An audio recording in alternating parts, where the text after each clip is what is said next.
The midday sun beat down on the unassuming diner, casting long shadows across the faded vinyl booths and the worn linoleum floor.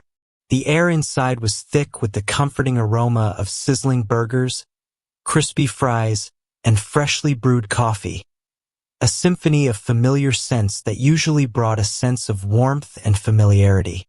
But today, a discordant note had crept into the melody, a subtle vibration that resonated deep within Jack. Jack, the CEO of the nationwide diner chain, sat nestled in a corner booth, his eyes scanning the room with a keen intensity. He was a master of disguise, his tailored suits and polished shoes replaced by a simple denim jacket and a faded baseball cap. He had traded his corner office for a corner booth, his executive meetings for a solitary meal, all in the pursuit of a deeper understanding. He wanted to see his company through the eyes of its customers, to feel the pulse of its everyday operations.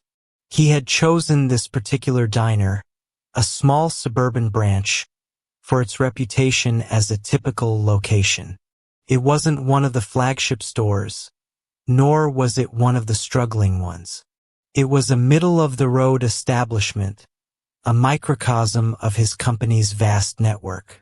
He wanted to see how his employees interacted with customers, how they handled the daily grind, how they embodied the values he had strived to instill. He took a bite of his classic American burger, the familiar taste a comforting reminder of his company's commitment to quality. The patty was juicy, the bun was soft, the toppings were fresh. He nodded in approval, a small smile playing on his lips. But his attention was quickly drawn away from his meal, his senses heightened by an undercurrent of tension that seemed to permeate the air. He observed the waitresses, their movements a well-rehearsed dance of efficiency. They glided between tables, their trays laden with plates and glasses, their smiles bright and welcoming. They were the face of his company, the frontline ambassadors of his brand. But behind their smiles, Jack sensed a weariness, a subtle strain that hinted at unspoken pressures. He watched as a young waitress, a woman with warm brown eyes and a gentle demeanor, patiently explained the menu to an elderly couple. He saw another waitress, her face flushed with exertion, deftly navigate a crowded table, her voice calm and reassuring. He noticed a busboy, his brow furrowed in concentration, meticulously wiping down tables, his movements precise and efficient. They were all working hard, their efforts contributing to the smooth operation of the diner. But Jack couldn't shake the feeling that something was amiss, that there was a hidden layer of complexity beneath the surface. He felt like an anthropologist observing a foreign tribe, trying to decipher the unspoken language of their interactions. As he continued his observation, a subtle shift in the background noise caught his attention. Amidst the clatter of plates, the murmur of conversations, and the sizzle of the grill, a faint sound emerged from the kitchen. It was a sob, a soft, muffled sound that seemed to be trying to conceal itself. Jack's heart skipped a beat. He paused, his burger halfway to his mouth, his senses suddenly sharpened. He strained to listen, his ears picking up the faint rhythm of the sobs, a series of quiet, hiccuping sounds that spoke of deep distress. He felt a surge of unease, a prickling sensation that something was terribly wrong. The sound was a stark contrast to the cheerful facade of the diner, a hidden cry for help that seemed to emanate from the very heart of the establishment. He glanced around, noticing that the other customers seemed oblivious, caught up in their own meals and conversations. The waitresses, too, continued their work, their faces betraying no hint of the turmoil in the kitchen. Jack's curiosity, or perhaps it was something more, a sense of responsibility, compelled him to act.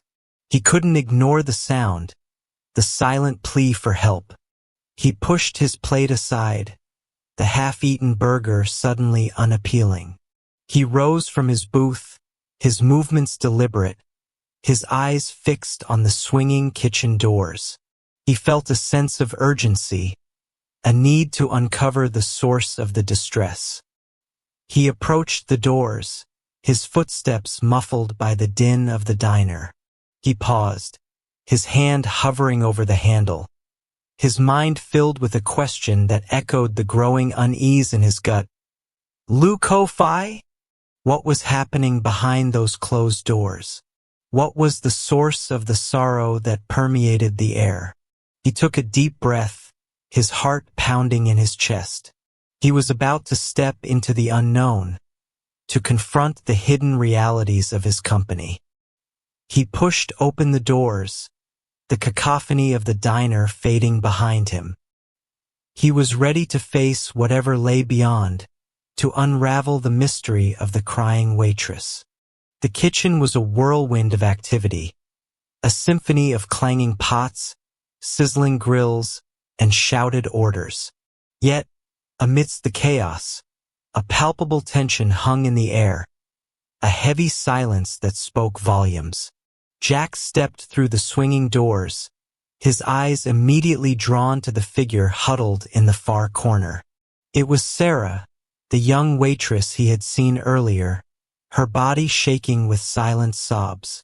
He approached her cautiously, his footsteps muffled by the kitchen's din. Sarah, he said softly, his voice barely audible above the noise. She looked up, her eyes red and swollen, her face streaked with tears. She quickly wiped her face with the back of her hand, a flicker of embarrassment crossing her features.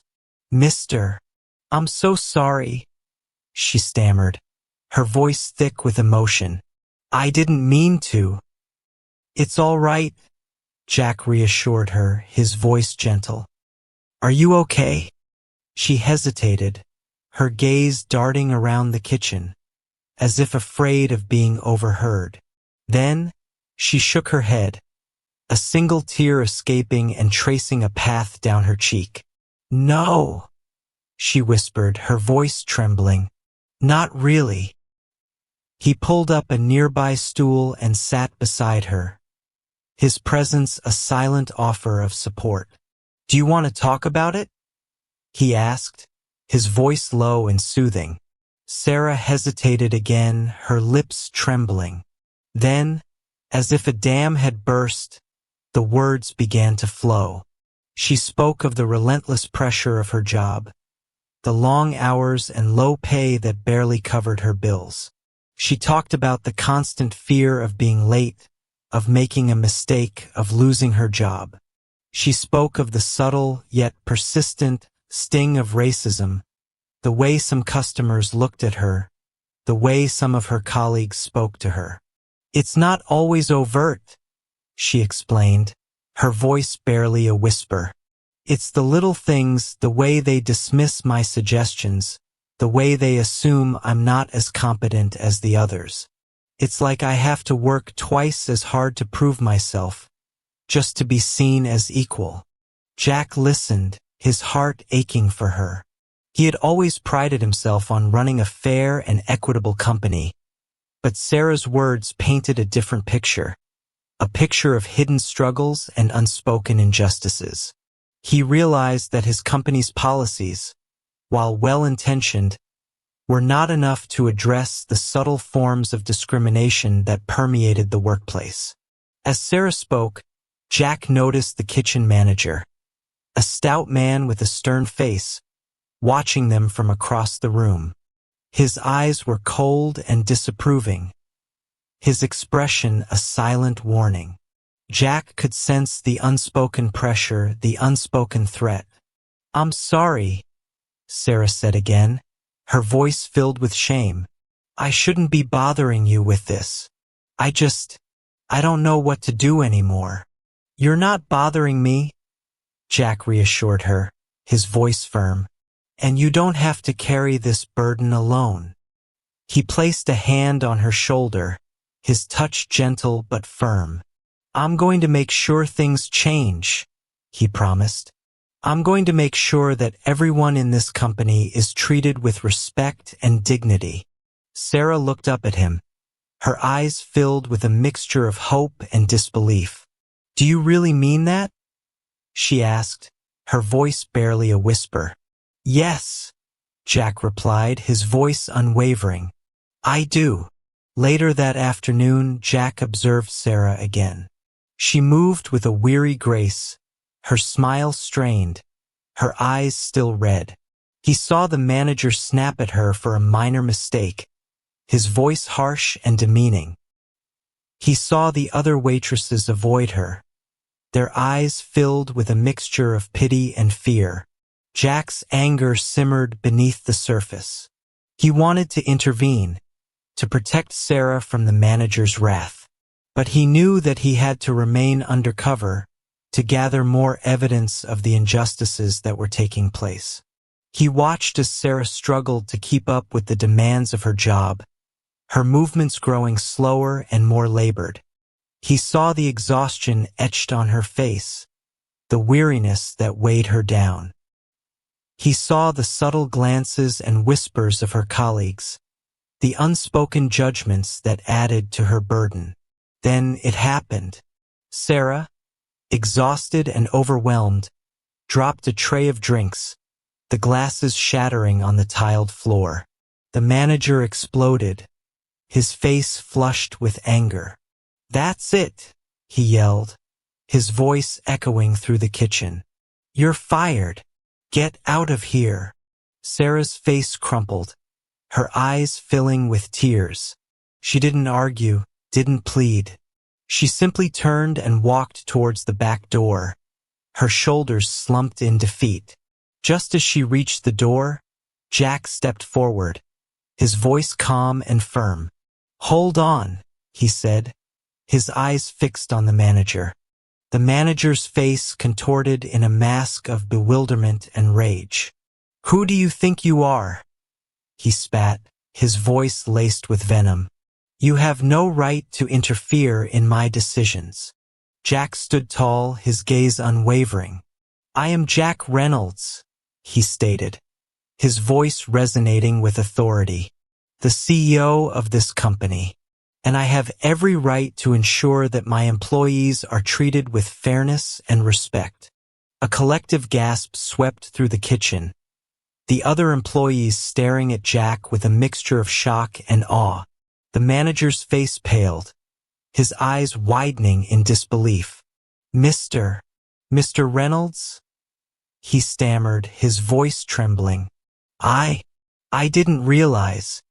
"Obviously," Jack interjected, his voice dripping with sarcasm. "I've been observing this branch for the past few hours, and I'm appalled by what I've witnessed." He turned his attention to Sarah, who stood frozen near the back door, her eyes brimming with tears.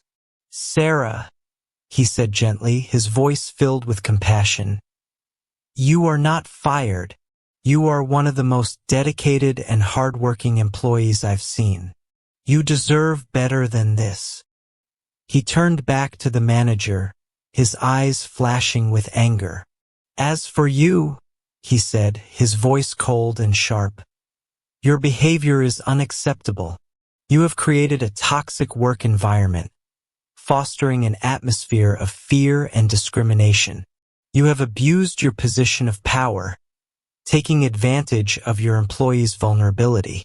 You are fired. Effective immediately."